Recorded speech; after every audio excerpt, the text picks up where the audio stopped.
এখন flight lieutenant মরহুম মোহাম্মদ তৌকির ইসলাম BD 10182 GDP এর সংক্ষিপ্ত জীবন বৃত্তান্ত বর্ণনা করছি। ফ্লাইট লেফটেন্যান্ট মোহাম্মদ তৌকির ইসলাম 9 নভেম্বর 1997 তারিখে রাজশাহী জেলার বোয়ালিয়া থানাধীন সপুরা ছয়ঘাটি গ্রামে এক সম্ভ্রান্ত মুসলিম পরিবারে জন্মগ্রহণ করেন। তার পিতার নাম মোহাম্মদ তহুরুল ইসলাম এবং মাতার নাম মোসাম্মদ সালেহা খাতুন।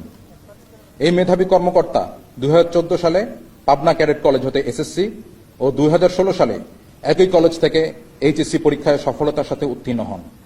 তিনি 2020 সালে Bangladesh university of professionals BUP থেকে বিএসসি অ্যারোনটিক্স ডিগ্রি অর্জন করেন।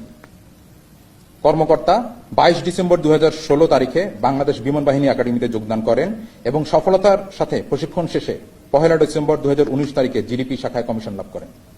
তিনি চাকরিকালীন সময়ে বিমান বাহিনীর বিভিন্ন ফ্লাইং স্কোয়াড্রন যেমন 15 স্কোয়াড্রনে পাইলট, 35 স্কোয়াড্রন পাইলট এবং অ্যাডজুটেন্ট হিসেবে দায়িত্ব পালন করেছেন।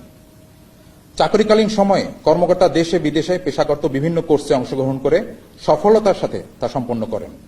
তিনি বাংলাদেশ বিমান বাহিনীর 11 স্কোয়াড্রন হতে বেসিক ফ্লাইং ট্রেনিং, 15 স্কোয়াড্রন হতে basic jet and fighter conversion course, aeromedical institute হতে ফিজিওলজিক্যাল ট্রেনিং কোর্স এবং physiological indoctrination course, school of security and intelligence হতে officers basic air intelligence course, Bogura radar unit হতে electronic air warfare course, school of physical fitness হতে watermanship course ও বিমান বাহিনী academy হতে potential flight commander course কৃতিত্বের সাথে সম্পন্ন করেন।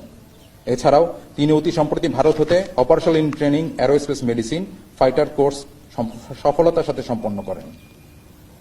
কর্মকর্তা 21 জুলাই 2025 আনুমানিক 1313 ঘটিকায় নিয়মিত প্রশিক্ষণ উড্ডয়নকালে এক মর্মান্তিক বিমান দুর্ঘটনায় পতিত হন। পরবর্তীতে সম্মিলিত সামরিক হাসপাতাল ঢাকায় চিকিৎসাধীন অবস্থায় মৃত্যুবরণ করেন। ইন্না লিল্লাহি ওয়া ইন্না ইলাইহি রাজিউন। মরহুম কর্মকর্তার কমিশন চাকরি 5 বছর 7 মাস 21 দিন এবং মৃত্যুকালে তার বয়স হয়েছিল 27 বছর